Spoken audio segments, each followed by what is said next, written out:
Welcome to the Shreveport Connection with Tommy. This video is on your Monday Night Raw results, Superstars results. But first, you got birthdays. Vincent Kennedy McMahon turned 70 years old. He was born August 24th, 1945. Vince closed out his 60s with SummerSlam last night. Kicks off his 70s with Raw. I'm guessing he wouldn't have it any other way. It will be interesting to see if they have something planned for him for his birthday and cancel the Dark Match main event. Rocky Johnson also celebrated his birthday alongside with The Rock, congratulating his dad on Instagram. And he's got a picture of his dad and himself posing. Go to Instagram.com/The Rock. Trying to hit the nail on the head, legendary professional wrestler Greg the Hammer Valentine gave his candid views of females in the wrestling industry. And unlike the females themselves, Valentine's comments weren't pretty.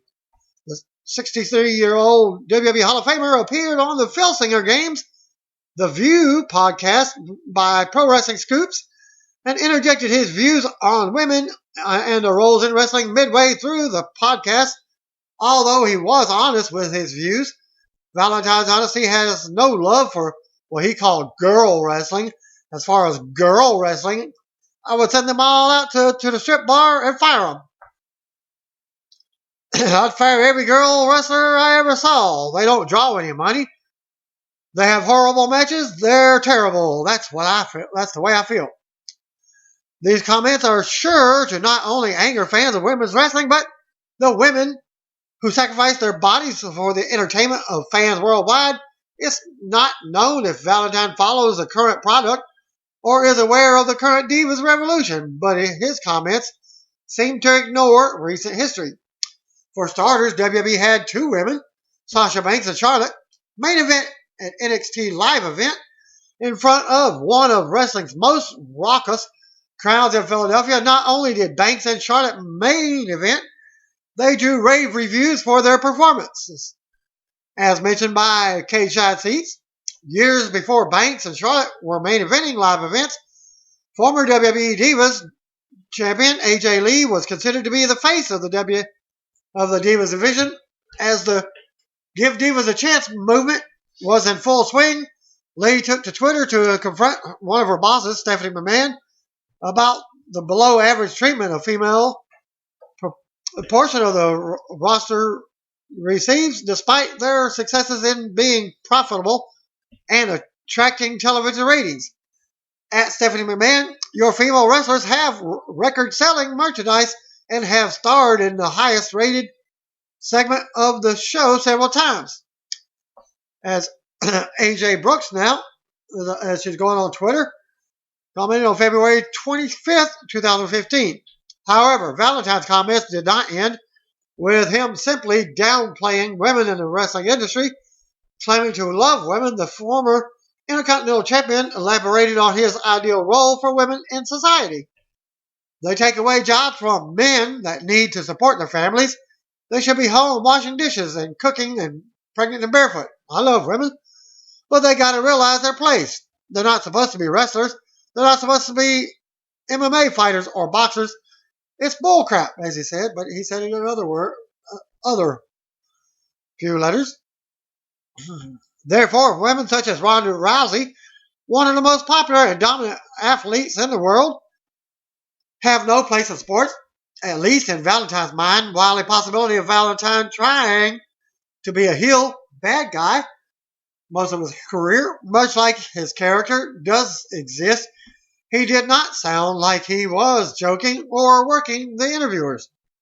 Being born in 1951, Valentine's views are controversial, but are likely a byproduct of his old school upbringing. Nonetheless, the current crop of women's wrestlers, both in WWE and in various, along with other promotions around the world, continue to make strides. Banks will be one of the top draws of NXT TakeOver. Brooklyn, the TNA Knockouts continually draw praise for the in-ring performances and more. WWE is teasing Brock Lesnar appearing at Raw tonight. Stay tuned for the results. Rumors are already circulating that Brock Lesnar himself might stay in Brooklyn for tonight's Raw rather than fly home to the Minnesota Wild, reads a line in the WWE website's Raw preview. As previously noted, neither Lesnar nor Undertaker are officially advertised for tonight's Raw. That being said, both men are obviously in the area and could make unadvertised appearances. Update on former WWF Tag Team PG-13. Here's a little video. What they're doing these days. Pretty sure that one of the members was intoxicated. And did you know The Rock was also in the USWA before WWF? That video will also be posted. Rob Van Dam will be streaming live content soon through his Stream.me application. He tweeted these additional details today on Monday, noting the streams will begin on August 31st before Raw at The Real RVD on Twitter. We will start 1 week from today, the next Monday, with live feed and prizes from WWE. August 31st, 2015, before Raw, is Twitter account, twitter.com/TSRVD fan site. Then go join that, and that's live right now. There were more than a dozen instances of fans being escorted out of WWE SummerSlam at the Barclays Center last night over bad behavior due to being intoxicated, according to PW Insider. WWE Hall of Famer Ric Flair has been reportedly scripted for Raw from Brooklyn, according to PW Insider. And stay tuned for what he will be doing later on the Raw report. On a related note, there's still talk this afternoon that Sting will also be appearing. As always, it should be taken as a rumor until confirmed, but he's believed to still be in New York City. The man who debuted on Raw with the Wyatt family was NXT superstar and former Tough Man competitor Braun Strowman, now going under Adam Scherr. He was signed back in 2013 and made his in-ring debut at a NXT Live event in Jacksonville on December 19, 2014. He then defeated Chad Gable, and links shows his statement here of being involved in WWE at some point. He was also a Rosebud on a previous episode of Raw. Braun ended up attacking Roman Reigns and laying him out after Bray Wyatt and Luke Harper faced Reigns and Dean Ambrose. Braun then fought off Ambrose and Reigns before manhandling Reigns and choking him out. Very similar to the sleeper hold. Braun slammed Reigns again before Ambrose attacked him with a kick. Braun no-sold Ambrose and also choked him out. The segment ended with Braun, Wyatt, and Harper posing over Ambrose. And that's your basically more detailed than the Raw report itself. John Cena went to Vince McMahon and had a Charlotte Divas title push squash, as reported from a WrestleZone stating. The report says several sources in WWE backed their exclusive story up. Apparently, the plan was for Charlotte to win the Divas title from Nikki Bella almost immediately upon joining WWE's main roster. Charlotte, Sasha Banks, and Becky Lynch would have dominated WWE's existing Divas. However, Cena went to Vince McMahon and had Charlotte's push squash. He was acting on behalf of his girlfriend, Nikki Bella, as he's supposedly having an injury right now anyways, who was close to setting a record for the longest reigning Divas champion. So he's pushing for her to stay champion for that long. As a result, Charlotte has just become another diva on the roster. There hasn't been a domination, with old and new divas getting wins in recent weeks. At this point, Sasha Banks is now the most over women's wrestler. Even the crowd's backing her in heel faction. Following on from an absolutely stunning match with Bayley at NXT TakeOver Brooklyn, as Bayley is your new NXT Women's Champion, Charlotte's momentum has passed somewhat, and it looks like Banks will be getting the main focus going forward. Banks versus Bayley was arguably the best match of 2015 and quite possibly the best WWE match since Cena versus Punk in 2011.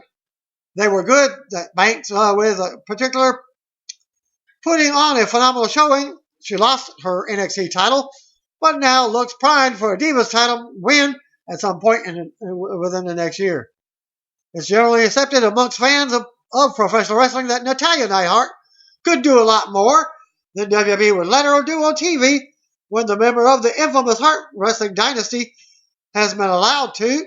She has shown herself to be more than capable of providing good matches, but all too often she suffers along with the rest of the female cast, being drip-fed to short bouts rather than being trusted with longer ones.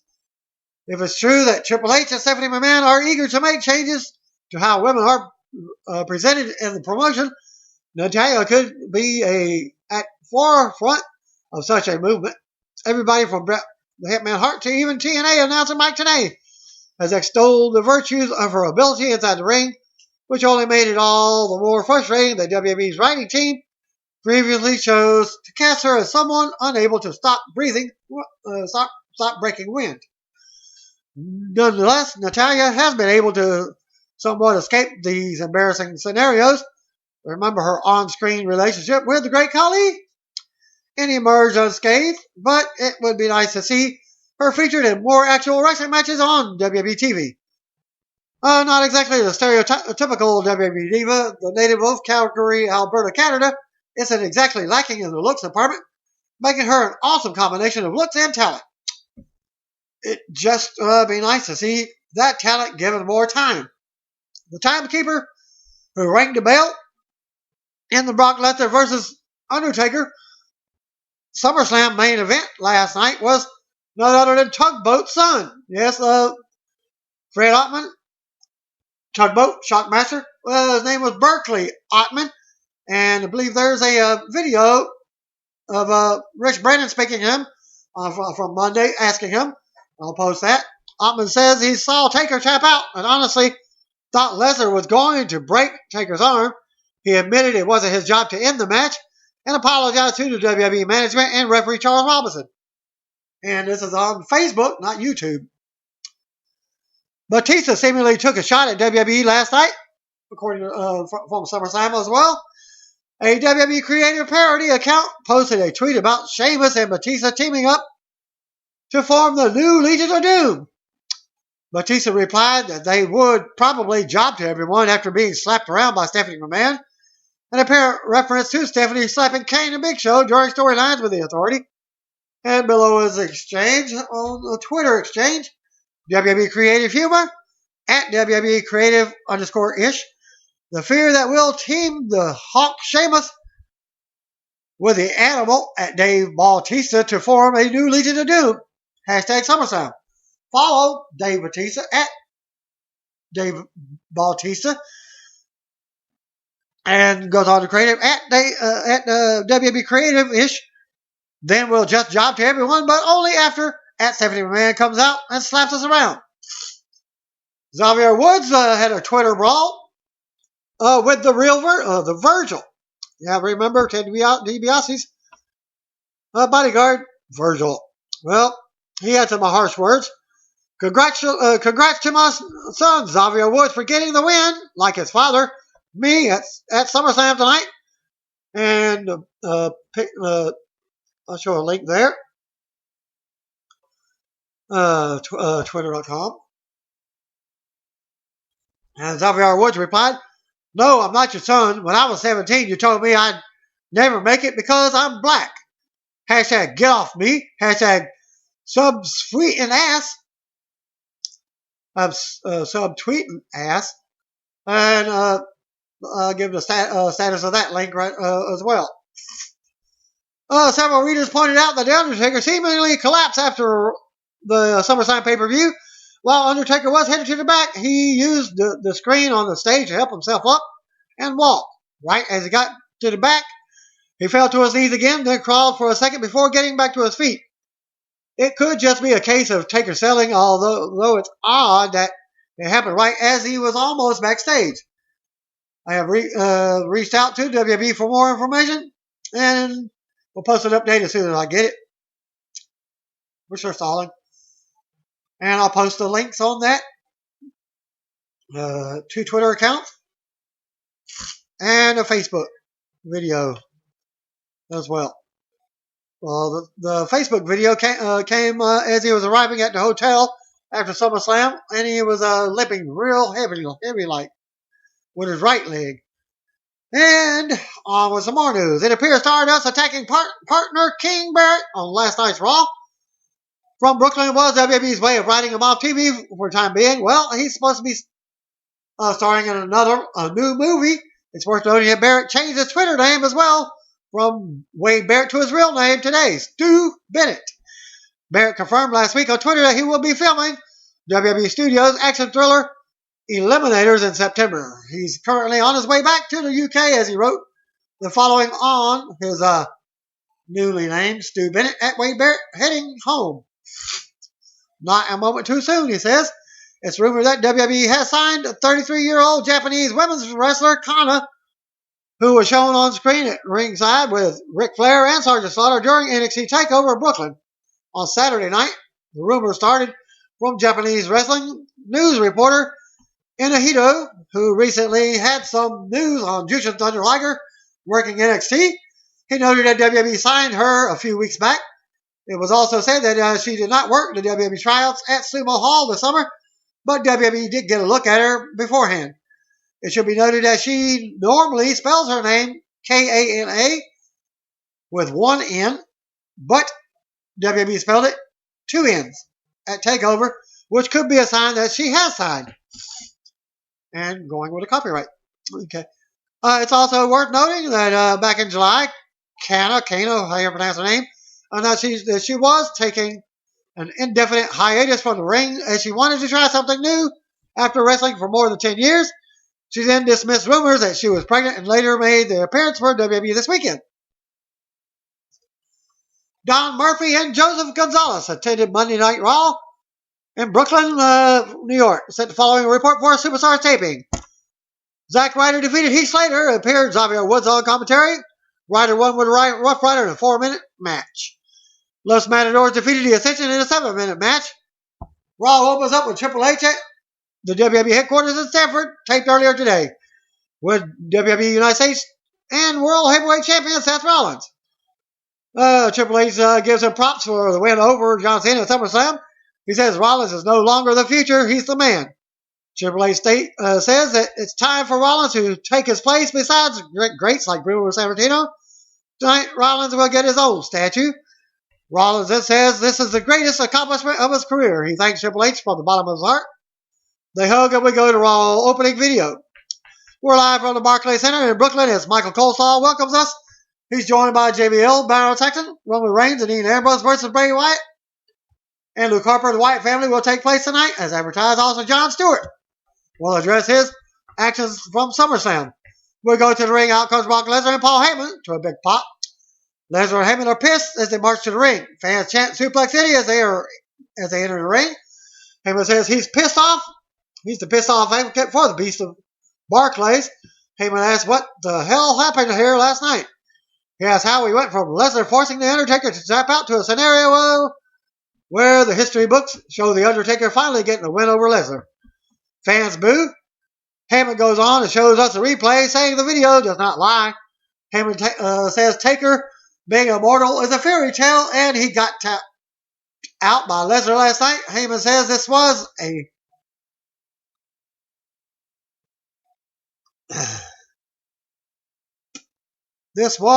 Taker admitting Lesnar is a better man, a better wrestler, and a better fighter. Heyman compares Taker to a kid getting his ass kicked in a schoolyard, and some fans cheer. Lesnar smirks. Heyman says Lesnar does not blame the referee because he didn't see the tap. He also doesn't blame the timekeeper. Then when they show Berkeley Outman again, the son of Tugboat, sitting in the timekeeper area again. Fans boo him. And Heyman says only in Brooklyn do people boo compassion. Heyman brings up how Taker collapsed on the stage before making it backstage and says it's all over the internet. Heyman says he has enough material to last all 3 hours of Raw and fans cheer. They start a big yes-gasm chant. Heyman goes on about the match and says Lesnar wants one more match with The Undertaker. However, he doesn't want it at WrestleMania or Royal Rumble. He wants to do it in Brooklyn style. Lesnar takes off his shirt and waits for a fight as fans chant Suplex City. Music hit, and out comes Bo Dallas, running a lap around the ring. Bo tells Mr. Brock he has good news and bad news. The bad news is Lesnar passed out last night at SummerSlam. But the good news is that he eventually woke up and probably had a sweet dream. A good dream like he actually beat the Undertaker. Bo says that dream can come true if Lesnar just believes. Lesnar laughs and fans chant Suplex City as Bo tells him to believe again. Lesnar runs over him to a big pop. And then Lesnar starts hitting several German suplexes, manhandling Bo. Fans chant one more time for Lesnar. Hits number 4. Lesnar leaves the ring, and as his music hits, Heyman taunts him on the stage. Lesnar returns around, goes back to the ring, and Bo is still lying face down. Knocked out, Lesnar hits another German suplex, but the fans want one more. He leaves the ring as they boo. Lesnar's music hits again, and Heyman tries to talk him into going back to the ring. Lesnar turns around, and as fans pop, Lesnar goes back in and grabs Bo for an F5. Heyman takes the mic and says, Lesnar does Bo leave? Lesnar drops Bo with F5, and once again, his music plays as they leave, finally. So to come segment, Team PCB will be on Miz TV. Also, new tag team champions, The New Day, as we go to commercial. Well, we get New Day versus Lucha Dragons. Back for the break. Out comes Sakara and Kalisto, Darren Young, and Titus O'Neil on commentary. The new WWE Tag Team Champions, Big E and Kofi Kingston. Fans are chanting for the group. Big E stops and introduces their feature presentation. Xavier Woods, he comes out with a trombone. He's pretty good at it. He's also a musician, if you didn't know, as they sing about being champions. Being fresh and clean, their gear being on fleek, and Brooklyn being dirty. Kofi starts things off with Kara going at it. Kara counters and slams Kofi before tagging in Kalisto. Kalisto with offense and a 2 count. Kalisto ends up sending Kofi to the floor. Big E comes in. Kalisto kicks him to the floor. Kalisto then leaps out, but they catch him. Kara runs the ropes and dives onto all three of them. Come back in to do the Lucha chant as we go to commercial. Back for the break, Woods is playing on his trombone at ringside. Kalisto finally gets a tag and unloads on Kofi. Big E saves the tag. Kara comes in and sends Big E to the floor. Big E pulls Kara out, and he lands on his head. Kofi slams Kalisto on his face and tags in Big E for the double team and a non-title win. After the match, the music hits, and out comes the Dudleys to a huge pop. Surprise! Welcome to Dudleyville. They hit the ring and nail Woods at ringside. They unload on Kofi and Big E before dumping them both. Fans go nuts as they call for a table and put Woods through it with a Dudley death drop. They go to ringside and have words with the Primetime players before going back in the ring as the fans cheering. Still to come segment, Jon Stewart will be here. Back to commercial. We get a look back at John Cena's 500 Make-A-Wish during SummerSlam week. We see Wish Kid Rocco at ringside with his family. Cole Saw said he got to walk down the ramp with Cena while his music played earlier today. Triple H and Stephanie McMahon were backstage looking at Seth Rollins' statue as we see it for the first time. Well, to me, it kind of reminds me of a Gold Dust when he's wearing a Gold Dust pose. It's like just standing there. Doesn't look like a real statue. It features Rollins in his gear with both titles. He walks in and they cover it back up. Rollins thanks them for everything they've done for him and WWE as a whole. Rollins says he saw the respect employees have for them when he took the tour at company headquarters today. He feels WWE is better with them in charge, and they feel the same way about him being champion. Rollins walks off as everyone is all smiles. Roman Reigns and Dean Ambrose versus Wyatt family. We go to the ring. Roman Reigns makes his way through the crowd for a SummerSlam rematch. We go to commercial. Back from the break, out comes Dean Ambrose to a huge pop. Bray Wyatt and Luke Harper are out next. Ambrose and Harper go at the start. Ambrose unloads and hits a missile drop kick. He knocks Wyatt off the apron. Goes out after him. Harper runs the ropes and dives onto Ambrose. Ambrose clotheslines Harper on the floor. Reigns runs over and hits the drive-by on Wyatt. We go to the commercial with Reigns and Ambrose standing tall in the ring. Back for the break, Wyatt and Harper take turns on Ambrose. Ambrose finally turns it around with a tornado DDT. Reigns gets a hot tag to a very mixed reaction. Wyatt takes a Samoa drop and kicks. Reigns with two more throws. Reigns with a clothesline in the corner. He goes for a big right hand, and Wyatt decks him. Reigns fights back and slams Wyatt to more boos.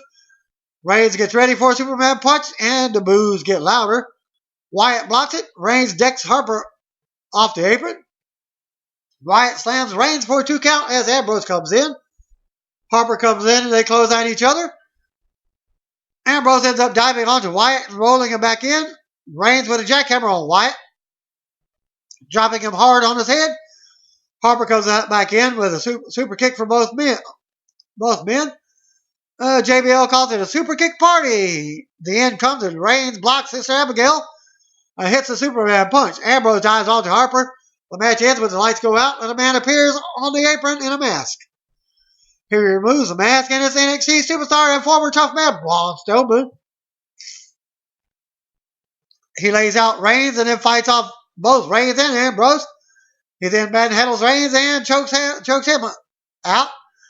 Braun slams Reigns again before Ambrose nails him with a kick. It does nothing to him, and Ambrose also gets choked out. The segment ends with the Wyatt family posing over Ambrose. Back to commercial and back from the break, and now to talk about what just happened. We go to Miz TV with the Miz. He talks about Team PCB winning a SummerSlam, and out comes Becky Lynch, Paige, and Charlotte. Paige talks about Becky getting the pin. Becky says it's not about who pinned who. Paige says they won because they don't look at their team like three separate divas. Charlotte says her dad taught her about being a cohesive unit. She brings up the four horsemen. Miz, and they even do the 4 sign. Miz says he's friends with Ric Flair. He says Flair taught him the figure 4 and he perfected it. Charlotte says Miz really has lived up to Flair's legacy. Miz named that he has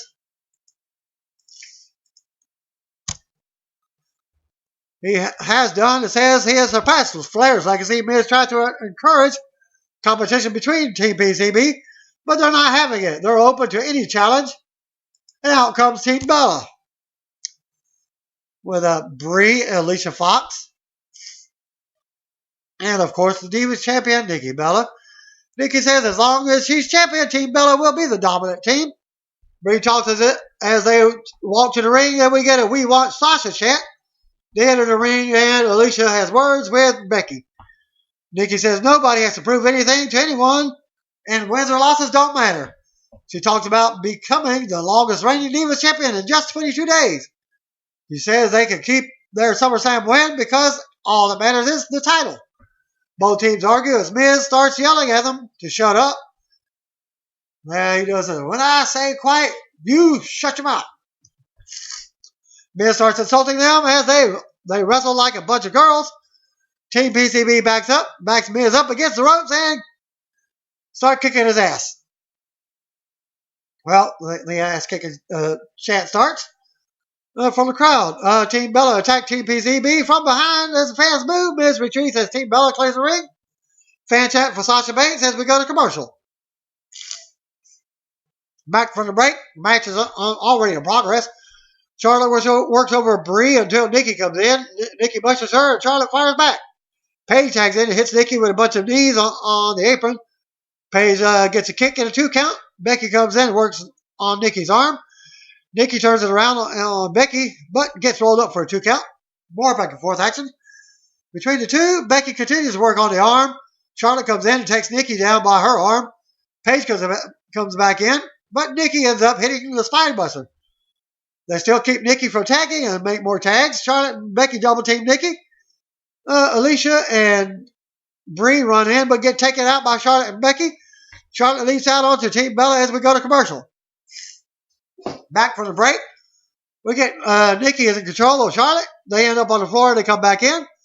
Nikki keeps up the attack tagged in Alicia. We see fans doing the wave in the crowd.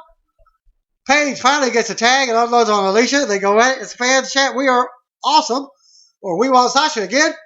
Paige keeps with the attack on Alicia and knocks the Bella Twins off the apron.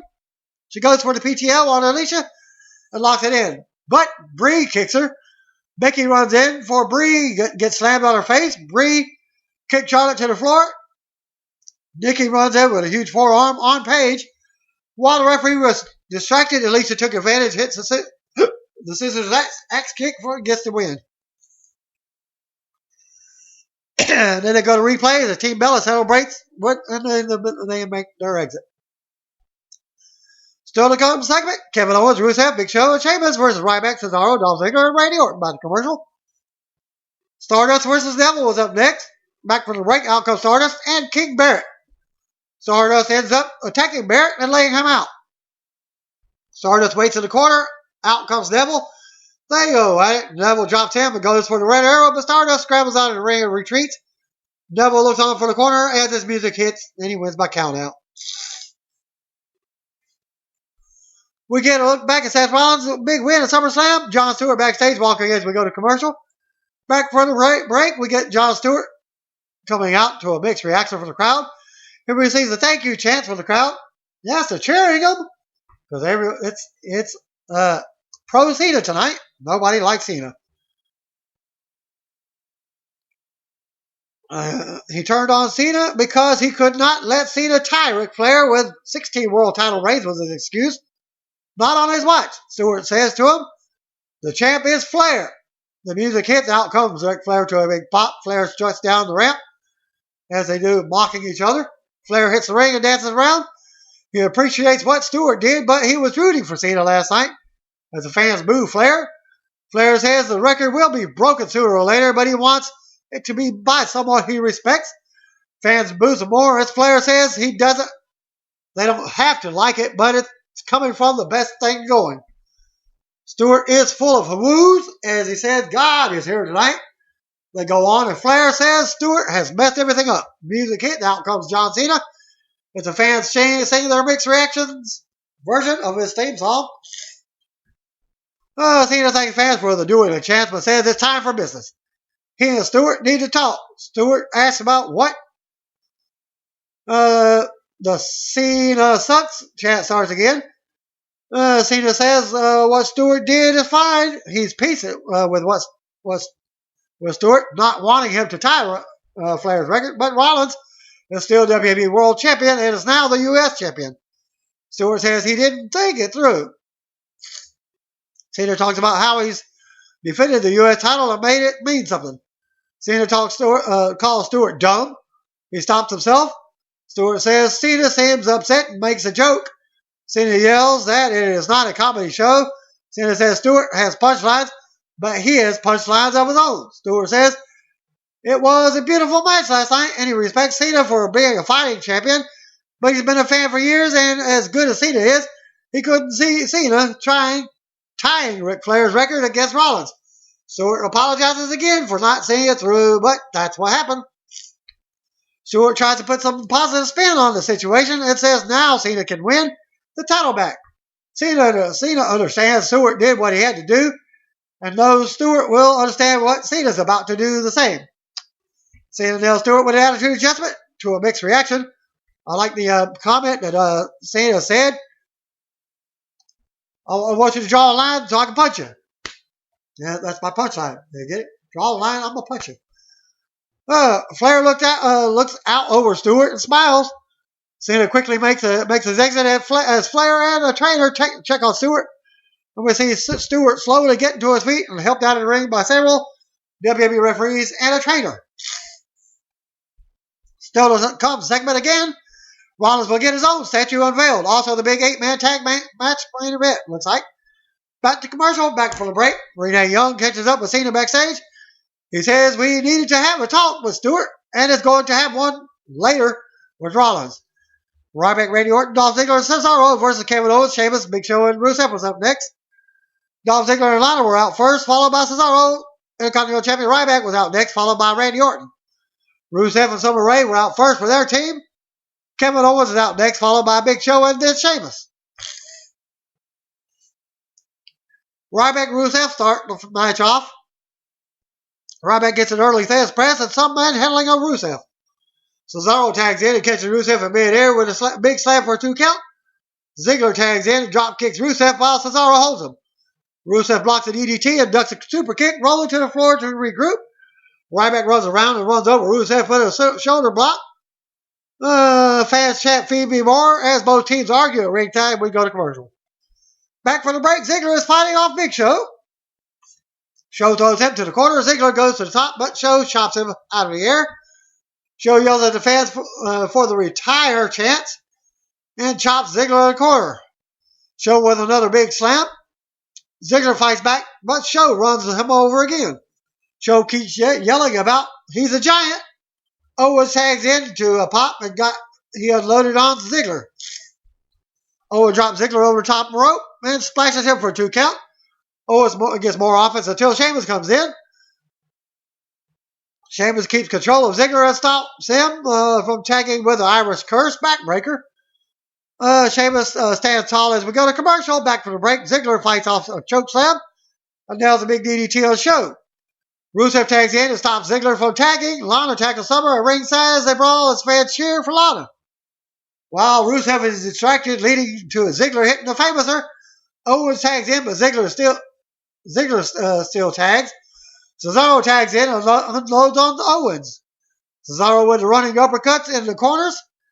Owens goes for the Cesaro swing on Owens, but Rusev runs in. He drops Owens and does a swing on Rusev instead. Owens decks Cesaro and Ryback tags in.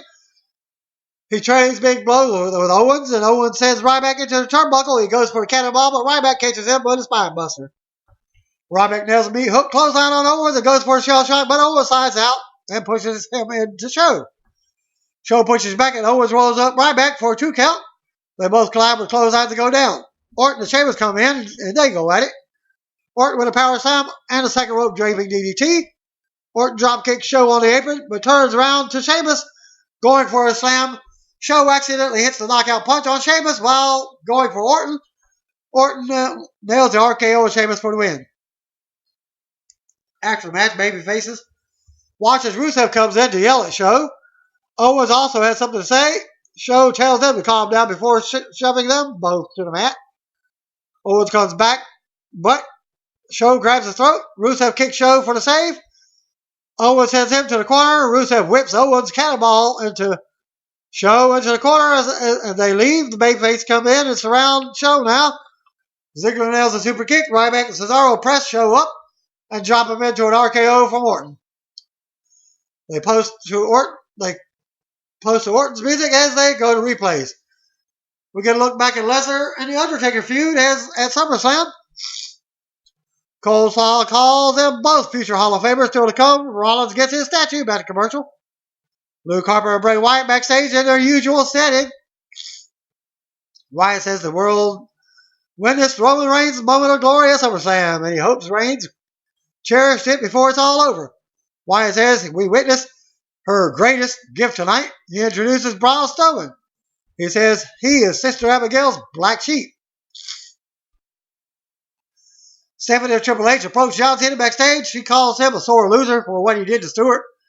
Stephanie says he can't get involved in the celebration for Rollins tonight. And she has security escort him out of the arena. And they act like they're handcuffed him, just escort him out of the arena. Stephanie does a "you can't see me" taunt in Cena's face as they take him away. Another still to come segment. Rollins gets a statue. Back to commercial. Back from the break, now comes Triple H with Stephanie McMahon. Stephanie says she's going to get in trouble for what she's about to do. She says tonight is a celebration for Seth Rollins, but another man is celebrating too. Her father, Vince McMahon. She knows he won't come out, but she leads the crowd into singing happy birthday to him. Fan chant, "We want Vince," and Stephanie says she doesn't think he's coming out. Triple H laughs and says Vince is so pissed off in the back right now. And then Triple H starts talking about Seth Rollins and praising him big time. Triple H says Rollins deserves to be immortalized in bronze. He introduces the World Heavyweight Champion and United States Champion Seth Rollins. Out he comes to a pop. Rollins thanks everyone, says this is a historic night for everyone in the WWE Universe, and goes on to take a shot at the Brooklyn Nets. Rollins says heroes get remembered, but legends never die. And when he defeated John Cena at SummerSlam, becoming the first man to hold the WWE and United States title at the same time, he became a legend. Oh, he forgets. Okay, well, so you, never mind. It's Intercontinental title and heavyweight title. Rollins has become immortal with his statue. Rollins goes on about Cena, says he's worked every single day to become the man. And then Rollins says Cena has been the man for the past 10 years. That is true. But to be the man, you've got to beat the man. And that's what he did at SummerSlam, Rollins says. When they unveil the statue, like Triple H says, he is no longer the future. He's the man. Rollins goes on about the statue, naming Bruno Sammartino, Andre the Giant, and the Ultimate Warrior, who also have statues. Rollins says, it's time, and he can't wait anymore. He asked twice if Brooklyn is ready. We get the drum roll, and when the curtain is raised, guess what? Sting is standing there to a huge pop. Not much of a reaction there from Seth himself. He just has his eyes like, what just happened? Triple H and Stephanie quickly leave the ring. Rollins charges and Sting unloads with rights. Sting takes Rollins to the corner and gets a big pop. He hits a Stinger splash on clotheslines on Rollins out of the ring. He joins Stephanie and Triple H. Sting picks up the WWE World Heavyweight title belt, and Stephanie yells never at him. Sting's music hits as Rollins and the Authority throw a fit as Raw goes off the air.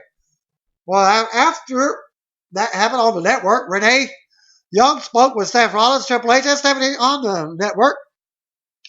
Triple H said he should have finished Sting when he had the chance, and said now Sting has a match with the World Heavyweight and U.S. Champion at Night of Champions next month in Houston. After Raw went on the WWE Network, they recapped what happened at the end of Raw.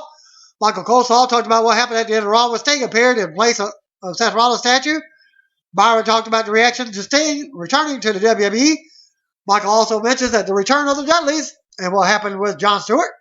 Triple H is stopped by Renee Young while Seth demanded to see his statue. Hunter said he should have finished him at WrestleMania. If Sting wants a match with the WWE Champion, be careful what you wish for at Night of Champions. You want Seth Rollins? Sting will get Seth Rollins. Hunter tells Seth to finish this. Seth says he will finish Sting. He tells Sting to be careful what he wishes for. The six-man dark match never happened after all. Ended last night. Instead, after Sting made his exit, Lily and Garcia simply thanked the fans for coming, and that was it. And thanks again. Peace out. God bless. See you on WB. By the way, if you don't know, just call me, bro.